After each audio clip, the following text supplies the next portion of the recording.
एक गांव में एक विद्यालय था। उस विद्यालय में गांव के सारे बच्चे पढ़ने जाते थे।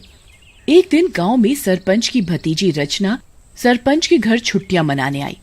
एक दिन राह चलते स्कूल के प्रधानाचार्य गांव के सरपंच से मिले।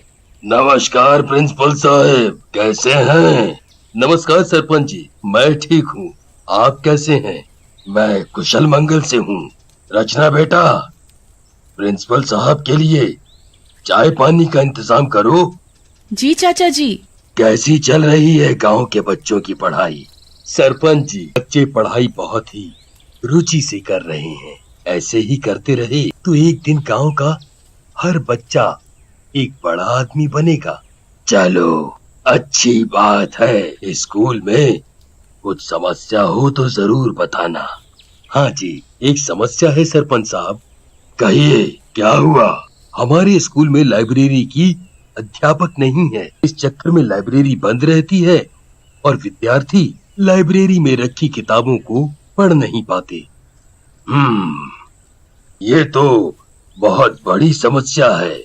ये लीजिए प्रिंसिपल साहब, चाय पीजिए। चाचा, अगर आप बुरा ना माने तो स्कूल की लाइब्रेरी की अध्यापक मैं बन सकती हूँ। मुझे किताबों में बहुत रुचि है। इसमें बुरा मानने की क्या बात है बेटा, मुझे तो खुशी होगी।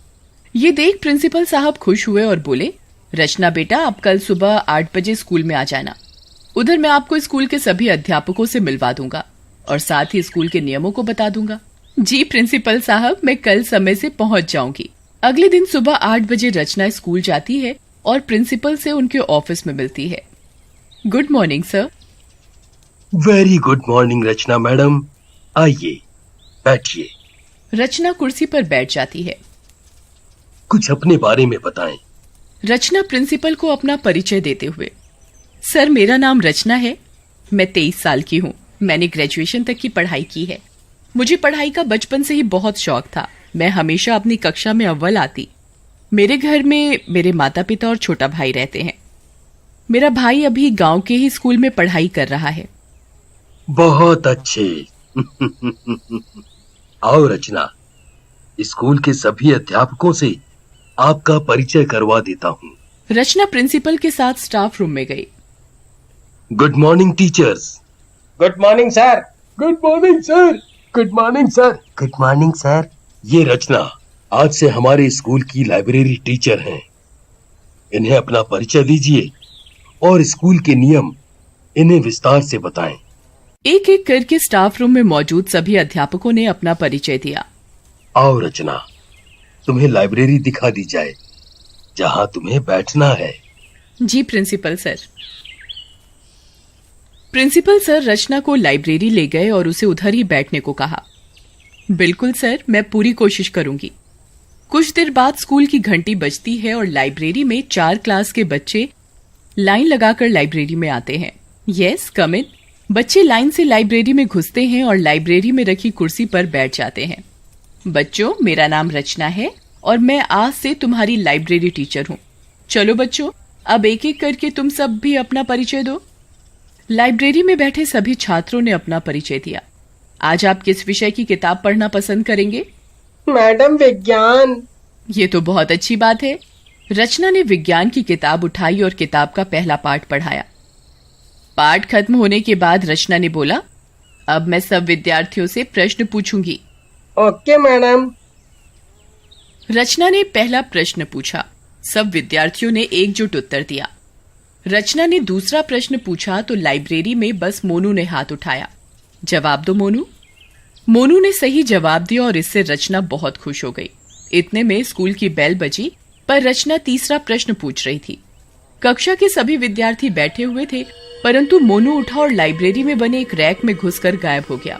ये देख रचना बेहोश हो गई। लाइब्रेरी में बैठे सभी छात्र भी डर गए। लाइब्रेरी से एक छात्र भाग स्टाफ रूम की तरफ पहुंचा और सारा वाकया वहां बैठे अध्यापक को बताया। साथ ही ये भी बताया कि ये दृश्य देख रचना मैडम बेहोश हो गई। स्टाफ रूम में बैठे अध्यापक लाइब्रेरी की तरफ भागे और रचना मैडम के मुंह पर पानी के छींटे मारे। थोड़ी देर बाद जब रचना को होश आया तो वो बहुत डरी हुई थी और उसने भी सारा वाकया अध्यापकों को बताया। मैंने भी यहाँ एक बच्चे की आवाज सुनी है।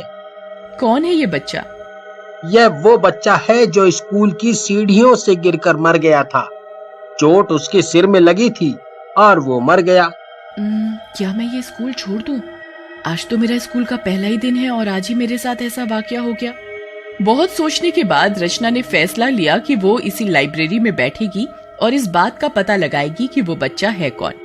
अगले दिन रचना बहुत हिम्मत कर स्कूल पहुंची। जब वो लाइब्रेरी की किताबें रैक में लगा रही थी तब उसे महसूस हुआ कि उसके पीछे कोई चल रहा है। उसने पीछे मुड़कर देखा तो उधर कोई नहीं था। इतनी देर में स्कूल की बेल बजी और कक्षा 5 के छात्र लाइब्रेरी में आए। छात्रों को पढ़ाते समय एक किताब रैक से हवा में चलकर खुद ब खुद लाइब्रेरी में रखे टेबल पर जा पहुंची। ये देख कक्षा के बच्चे बहुत घबरा गए और रचना मैडम के पीछे जा खड़े हुए। कौन हो तुम? इधर क्या करने आए हो? क्या तुम मोनू हो? मोनू? पर किसी का कोई जवाब नहीं आता। ऐसे ही रोज कुछ न कुछ अजीब वाकये लाइब्रेरी में होते रहते। कभी रचना का लंच खत्म हुआ मिलता, कभी किताबें फैली हुई मिलती और कभी तो लाइब्रेरी में अजीब सी आवाजें आती। फिर एक दिन जब रचना लाइब्रेरी में खाली बैठी थी तो उसने देखा कि रैक के अंदर से मोनू निकला। रचना डर गई। मैडम, डरो मत, मैं मोनू हूँ, इसी स्कूल का विद्यार्थी। नहीं, तुम भूत हो, मुझसे दूर रहो और इस स्कूल से बाहर चले जाओ। ये सुनकर मोनू जोर जोर से रोने लगा।